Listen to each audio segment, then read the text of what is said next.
नमस्कार दोस्तों, supreme court ने अभिव्यक्ति की आजादी की व्याख्या करते हुए मोदी सरकार, बीजेपी सरकार और उन तमाम सरकारों के मुंह पर करारा तमाचा मारा है जिन सरकारों ने अभिव्यक्ति की आजादी का हनन करने के लिए पुलिस के अधिकारों का या तमाम तरह की धाराओं का बेजा इस्तेमाल किया है, जिन सरकारों ने समय समय पर किसी कॉमेडियन के खिलाफ, किसी कवि के खिलाफ, किसी बुद्धिजीवी के खिलाफ, किसी पत्रकार के खिलाफ गलत सलत ढंग से मुकदमे दायर किए और पुलिस को उसके पीछे छोड़ दिया।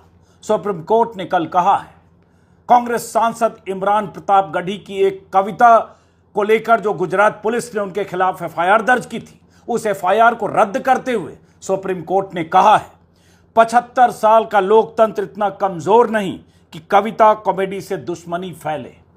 यह बहुत अहम है दोस्तों। ऐसे वक्त में जब एक कॉमेडियन कुणाल कामरा के पीछे महाराष्ट्र पुलिस पड़ी है, जब कुणाल कामरा को सलाखों के पीछे भेजने के सारे इंतजाम महाराष्ट्र सरकार, फडणवीस की सरकार कर रही है, कुणाल कामरा को बार बार सम्मन किया जा रहा हो, ऐसे वक्त में इमरान प्रताप गढ़ी के मामले की सुनवाई करते हुए, उनके खिलाफ दर्ज एफआईआर को खारिज करते हुए अगर सुप्रीम कोर्ट कहता है कि 75 साल का लोकतंत्र इतना कमजोर नहीं कि किसी कविता या कॉमेडी से समाज में शत्रुता या घृणा फैले, यह कहना कि किसी कला या स्टैंड अप कॉमेडी से नफरत फैल सकती है, अभिव्यक्ति की स्वतंत्रता को कुचल देगा।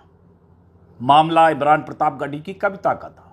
इमरान प्रताप गढ़ी ने एक कविता पोस्ट की थी 45 सेकंड की, के वीडियो पर वो सुपर इम्पोज किया हुआ है, वो क्या है वो बताता सुनाता हूं। लेकिन सुप्रीम कोर्ट ने इमरान प्रताप गढ़ी के खिलाफ एफआईआर को खारिज करते हुए, गुजरात पुलिस के एफआईआर को खारिज करते हुए उसमें कॉमेडी का जिक्र किया है, कविता और कॉमेडी।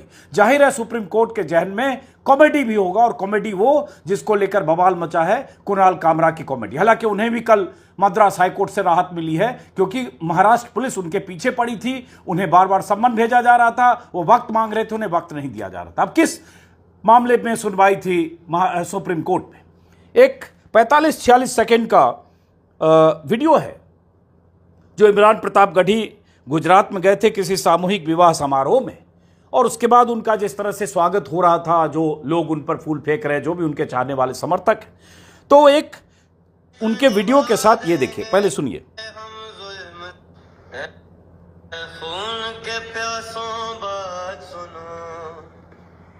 गर हक की लड़ाई जुल्म से ही, हम जुल्म से इश्क निभा देंगे, हम जुल्म से इश्क निभा देंगे।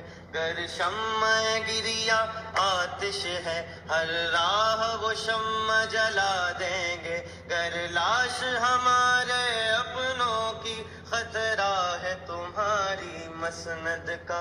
उस रब की कसम हंसते हंसते कितनी लाशें दफना देंगे।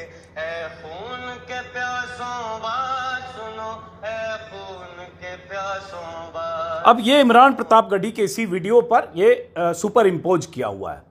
किसकी आवाज़ है मुझे पता नहीं, गूगल सर्च करके मैं देखूंगा, और किसने लिखा है ये भी नहीं पता। लेकिन ये पोस्ट किया उन्होंने 2 जनवरी को अपने ट्विटर पर, एक्स पर पोस्ट किया, और 3 जनवरी को शायद इंस्टा पर पोस्ट किया। अब उनके इस वीडियो को गुजरात पुलिस ने सांप्रदायिक सद्भाव खराब करने वाला या नफरती या जो भी माना, और उसके बाद उनके खिलाफ एफआईआर दर्ज की, और उन्हें निचली अदालत जो छोड़िए गुजरात हाईकोर्ट तक से एफआईआर क्वैश करने के लिए जो उन्होंने अपील की, उस पर राहत नहीं मिली। लेकिन जब मामला सुप्रीम कोर्ट पहुंचा, और इसमें क्या है, अभिव्यक्ति है, एक पोएट अपने ढंग से बात कह रहा है, उसको उन्होंने वीडियो पर लगा दिया। एक खून के प्यासों बात सुनो, अगर हक की लड़ाई जुल्म सही, हर जुल्म से इश्क निभा देंगे। ठीक है, इसमें कहां किसी के खिलाफ किसी का नाम लिया गया है, या किसी को चिन्हित करके कहा जा रहा है, किसी को खूनी कहा जा रहा है? यही तो होती है कविता, यही होता है शेर, यही होती है अभिव्यक्ति, कि अपनी भावनाओं को आप कैसे व्यक्त करें। किसी का इसमें वीडियो नहीं लगा हुआ, ऐसा तो है नहीं कि प्रधानमंत्री नरेंद्र मोदी का वीडियो लगा के उसके बाद उस पर यह चिपकाया है, ऐसा भी नहीं। अमित शाह का वीडियो लगा हुआ है, योगी आदित्यनाथ का लगा, गुजरात के मुख्यमंत्री का वीडियो लगा है। इमरान प्रताप गढ़ी ने अपना वीडियो जो वो लोगों के बीच जा रहे उस वीडियो के ऊपर ये सुपर इम्पोज किया हुआ है,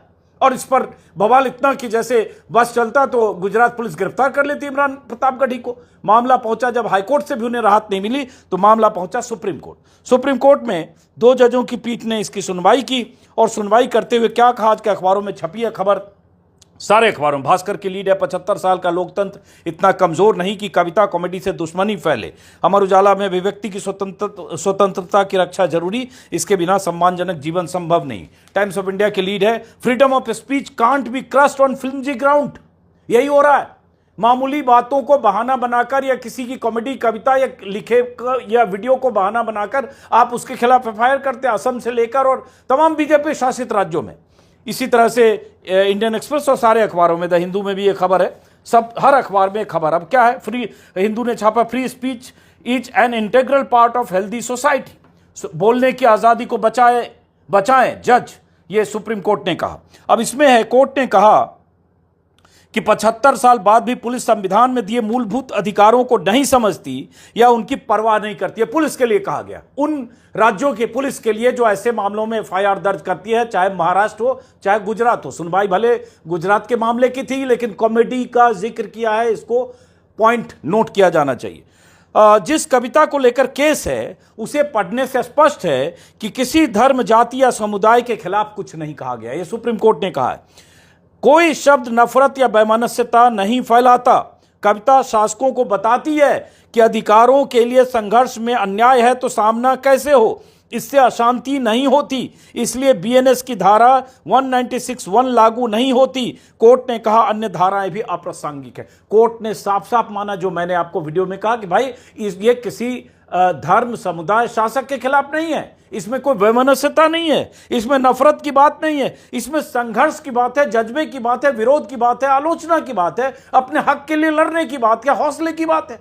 इसमें कहां मिर्ची लग गई, कहां इतनी दिक्कत हो गई कि आप इस पर मुकदमा करके पुलिस पीछे छोड़ते और हाईकोर्ट तक उन्हें राहत नहीं देती। और वही कुणाल कामरा के केस में हो रहा है।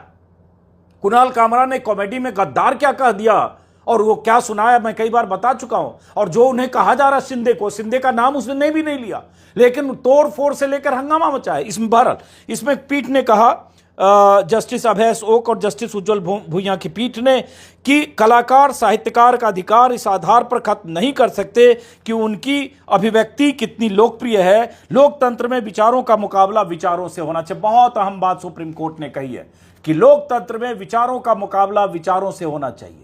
आप विचारों का मुकाबला एफआईआर से और सलाखों से नहीं कर सकते कि आपके खिलाफ और चमचे चाटुकार क्या क्या बोल रहे हैं। संसद में रमेश बिधूरी किसी सांसद को, विपक्ष के सांसद को, बीएसपी के सांसद को मुल्ला, कठमुल्ला और आतंकवादी कह दे रहा, उस पर कुछ नहीं हो रहा है। बाहर बीजेपी के नेता, मंत्री, सांसद पता नहीं क्या क्या कहते हैं, मरने मारने की बात करते हैं, वहां कुछ नहीं होता। लेकिन एक अगर विपक्ष का कोई नेता या मोदी सरकार या मोदी की सत्ता पर तंज करने वाला कोई कॉमेडियन अपनी बात कहता है तो उसका जीना मुश्किल ये लोग कर देते हैं। सुप्रीम कोर्ट ने कहा लिखित मौखिक शब्दों के प्रभाव का आकलन दृढ़ और साहसी व्यक्ति के मानक पर होना चाहिए, कमजोर मानसिकता वाले लोगों पर नहीं। ये भी कहा सुप्रीम कोर्ट ने, कभी कभी जज शब्दों से सहमत नहीं होते पर उन्हें अभिव्यक्ति की आजादी की रक्षा करनी चाहिए। यह स्वस्थ लोकतंत्र का हिस्सा है, इसे संकीर्ण मानसिकता से प्रभावित नहीं कर सकते। कहें तो एक तरह से गुजरात हाईकोर्ट ने जो राहत नहीं दी इमरान प्रतापगढ़ी को एफआईआर क्वैश करने को लेकर, उसके लिए भी कहा गया। और ये अपने आप में बहुत बड़ा स्टेटमेंट है सुप्रीम कोर्ट का कहना कि जज शब्दों से सहमत नहीं होते लेकिन अभिव्यक्ति की आज़ादी की रक्षा करनी चाहिए। यह स्वस्थ लोकतंत्र का हिस्सा है। और ऐसा सुप्रीम कोर्ट बीते 4-5 सालों में कई बार कह चुका है अभिव्यक्ति की आज़ादी, फ्रीडम ऑफ स्पीच की व्याख्या करते हुए, लेकिन इनकी सेहत पर कोई फर्क नहीं पड़ता। ये पतित लोग हैं, इन्हें जो जिसकी बात पसंद नहीं उसके पीछे पुलिस छोड़नी है और तमाम तरह से उसे परेशान करना है, सलाखों के पीछे पहुंच जाए या परेशान होकर टूट जाए, ऐसी व्यवस्था करने की फितरत सत्ता में बैठे लोगों की। सुप्रीम कोर्ट ने कहा संविधान के अनुच्छेद 21 में दी गई गारंटी वाला सम्मानजनक जीवन लोगों या उनके समूहों के विचारों की स्वतंत्र अभिव्यक्ति स्वस्थ और सभ्य समाज का अभिन्न अंग है। विचारों और दृष्टिकोण की अभिव्यक्ति की आज़ादी के बिना संविधान के अनुच्छेद 21 में दी गई गारंटी वाला जीवन, फ्रीडम ऑफ स्पीच की बात करना और गारंटी वाला जीवन असंभव है। संविधान ने कहा कि सुनिश्चित करना कि कोर्ट का परम कर्तव्य है कि संविधान और इसके आदर्शों का उल्लंघन ना हो। और इसमें 17 जनवरी को गुजरात हाईकोर्ट ने जो उन्हें राहत नहीं दी थी उसी को इन्होंने चैलेंज किया था और एफआईआर रद्द करने की मांग की थी। इमरान प्रतापगढ़ी ने सुप्रीम कोर्ट को शुक्रिया अदा किया है कि इससे दूरगामी प्रभाव होंगे। उसके बाद इसमें जस्टिस ओका और उज्जवल भुइयां की पीठ ने कहा कि भाषण और अभिव्यक्ति की आज़ादी अनुमेय प्रतिबंधों से ऊपर है। भारतीय न्याय संहिता की धारा 196 के तहत धार्मिक समूहों के बीच दुश्मनी को बढ़ावा देने के लिए अपराध के लिए किसी व्यक्ति के बोले या लिखे गए शब्दों के प्रभाव को मजबूत दिमाग वाले दृढ़ और साहसी व्यक्ति के मानकों के आधार पर विचार होगा और इस तरह से आलोचना को जिसमें सदैव असुरक्षा की भावना होती है या जो हमेशा आलोचना को अपनी ताकत और पद के लिए खतरा मानते हैं, तो इस तरह से उन्होंने व्याख्या की और उसके बाद स्वस्थ लोकतंत्र को एक तरह से डिफाइन किया है। स्वस्थ लोकतंत्र में विचारों, सोच और किसी राय का विरोध अलग दृष्टिकोण से किया जाना चाहिए। भले ही कितनी बड़ी संख्या में लोग किसी दूसरे के विचारों को नापसंद करते हो, पर व्यक्ति के विचार जाहिर करने के अधिकार का सम्मान और संरक्षण होना चाहिए। साहित्य जिसमें कविता, नाटक, फिल्म, व्यंग और कला सब शामिल है,